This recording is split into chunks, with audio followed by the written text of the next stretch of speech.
It is time for sports. Let's bring in Mike Cozzi. Morning, Mike. Good morning. How are you? Good. Well, I did something yesterday, and I haven't done this in a while. I did watch Red Zone. Okay, I left Red Zone on because I just wanted to see if the rest of the league was as bad as the NFC East. And 65% of it is. There was some garbage out there, but I want to get to the World Series first before we talk about football.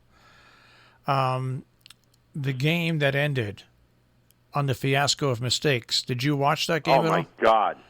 That was worse than Little League. You have these guys saying it's an epic game. It's an epic fail. You're absolutely right. All I could think of in Little League, when you start to panic and you start throwing the ball all around the yard. Oh, my God. I mean, the guy from second was going to score. That's a given fact. But then the center fielder boots the ball.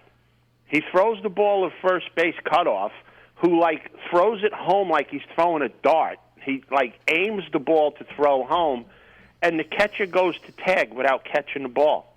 And the guy that was trying to score from first falls down between third and home. It was like three calamities on one play. It wasn't just one. It was three of them. And you have everybody saying what an epic game it was, what a fantastic finish. It was a finish that should have never happened. It was terrible. It goes along with the rest of the baseball season. It was just a terrible example. Now, I don't know what happened last night. The Dodgers won last night, so I didn't watch the game, and I haven't seen the highlights yet.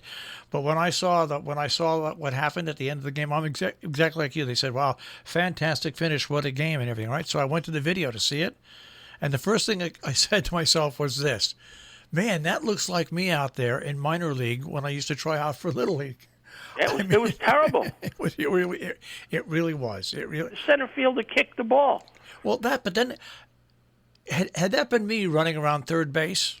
You might not have been able to get up. But if I did get up, my Little League coach would have taken me right. He would have. Anyways, it was horrible. It was a horrible way to end the game. Oh, yeah. I mean, you had to watch it 3 times to catch everything that went wrong. Like the first time I watched it live, the guy's coming home. I didn't know he fell. And then the catcher goes to put down. I'm like, he's dead duck. He's out. And then you see the ball on the right. I'm like, how do you miss the ball? And then you watch it again, and you see that he actually never even had it in his glove. And then you watch it again, and you see the guy coming around third do a roll. It's like, oh, my God, this just keeps getting worse every time I watch it. What are these people talking about? Yeah, I think that signifies Major League Baseball in a minute and a half, what you saw there. But anyway, the Dodgers are one game away from winning the World Series. Yeah, now let's go to last night's game. Yeah. I mean, I beat Kershaw up all the time, right? Yeah. I don't think he's that good. But last night, he's pitching well. He just got 2 outs on 2 pitches in the 6th inning. And they come and yank him. I'm like, what the heck are you doing? 2 pitches, 2 outs, they yank him. And then they bring in this guy, May, who they think is the best thing since Swiss cheese, but he's another overrated pitcher. And then they bring in another guy, and they take him out abruptly. And you see almost every pitcher that comes out for the Dodgers is mumbling as they come off the mound. And if you could read lips, it might sound like duck, but it's not duck. No, That's what they're saying. It's like, what is this guy doing? It's just unbelievable. He is such a panic, awful manager. And if the Dodgers happen to win the World Series, you're going to hear what a great guy he is, what a tremendous presence he is. You're going to hear everything about him. I think he stinks. I think he's terrible. He has no idea how to run a ball club. He's winning despite himself. I mean, when you and I say it all the time, all you hear is in this World Series is how the pitchers are being overused and everything. And here this guy's overusing pitchers by taking people that are getting outs out of the ball game, and they're visibly mad about it. Not upset, they're mad about it. But they're going to say that he's the best thing around. The media is an evil thing. Well, the performance of all of these strike-shortened and enhanced seasons is apparent not only in baseball but also in football. It's just, I mean, you look at what happened. I watched a lot of games yesterday, and I saw very little high quality football.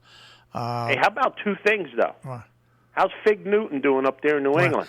Well, Newton, when this was first announced, he's at the tail end of his career, and he's also, his personality does not fit what goes on in Massachusetts at the Patriots. Never has and never will. And I'm not criticizing him for that. I'm just saying he was not a fit for that position to come in after Tom Brady. So and let's turn the page. How's Tom Brady doing in Tampa? Well, there you go. Not only Tom Brady, but look at Gronk. Gronk is now getting into the he was out of the game for a couple of years. So now he's getting back into the action. I was going to say there has been some spectacular things to see. I think the play of Tom Brady and Gronk getting better. I think Tampa Bay is going to be a legitimate shot in the NFC. I don't think there's.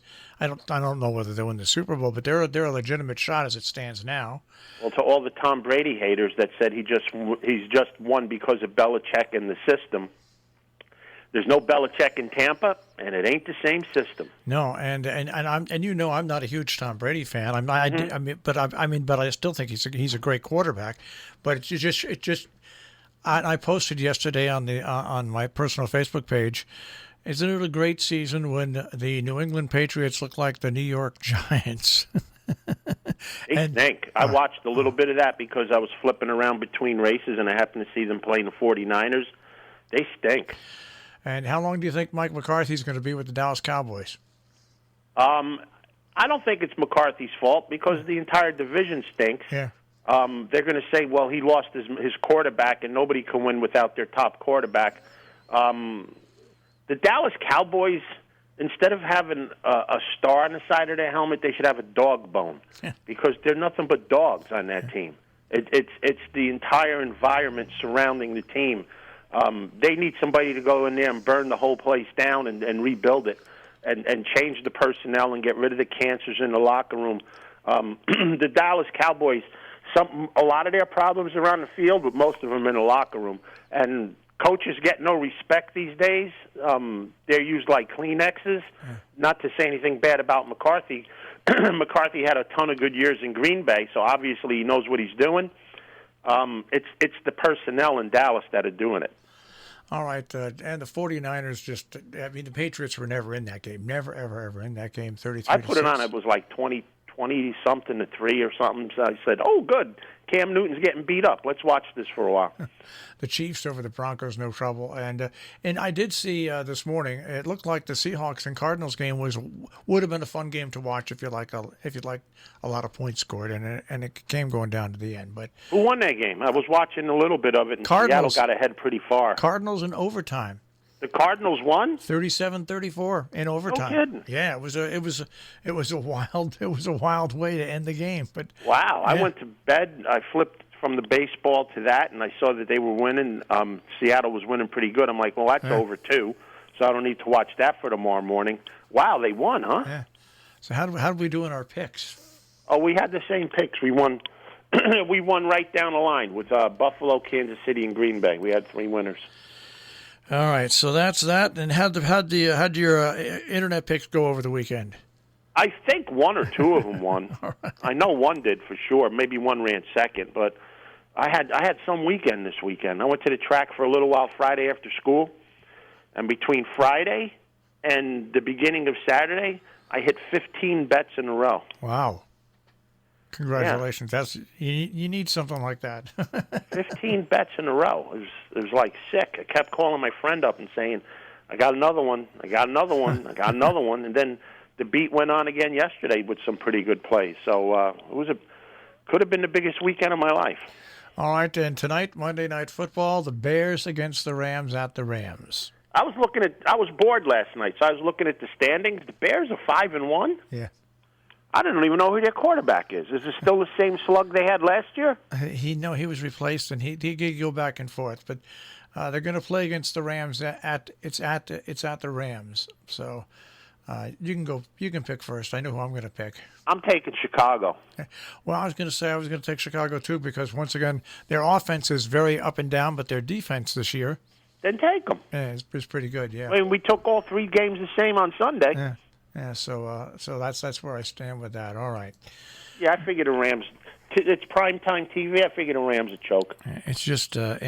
But anyway, just you see the quality of football and baseball is. Oh my God, baseball's terrible. I can't, it's hard to watch. Yeah, it's amazing. It's hard to watch. You know, that's what you get when you have a 60-game season. No preseason. No. Plus, on top of all the other rules where everybody wants to hit home runs, it's just. You're right. I thought the exact same thing. It looked like little league, not even little league play. The league that I used to play in, which was the minors for little league. Yeah, and then the Dodgers won off home runs, no extended inning. They hit a 2-run homer and a solo shot. That's how they got 3 of the 4 runs they got. And then even the broadcasters are drinking the Kool-Aid now too, because this one guy May, who throws hard, they say he throws 101, was probably more like 95. Trying to compare him to DeGrom, and saying that it doesn't matter if you can't locate the ball as long as you keep it in the zone and let the movement go. Huh. Folks, that's a nice way of saying you don't know where the hell the ball is going. Crazy. And they're accepting it now. Now it's they're accepting it. So if you say something long enough and people believe it, then it becomes the truth and it becomes accepted, and then it's a good thing. It's like baseball is not a good thing right now. It's like strikeouts are now accepted. They're perfect. Yeah, strikeouts are fine. I mean, when you see 15 strikeouts in a World Series game on one team, you would think it was a stellar performance by a pitcher. Well, it wasn't. On both ends of it, it was combined by like 6 or 7 pitchers, and the batters are terrible. That's what it is. Well, you could hit 60 home runs in a year, and take a look at the stats, and you probably struck out 200 or 300. Really, it's that's what I'm waiting for. I'm waiting for some guy to hit 50 home runs, and they'll say how good he is, and then they'll show that he struck out 250 times, but that won't count. All right, Mike, we'll check with you tomorrow morning. Yes, sir. You got it. Take care. Have a great day. Mike Cozzi with the Check on Sports this morning here on Robin Hood Radio.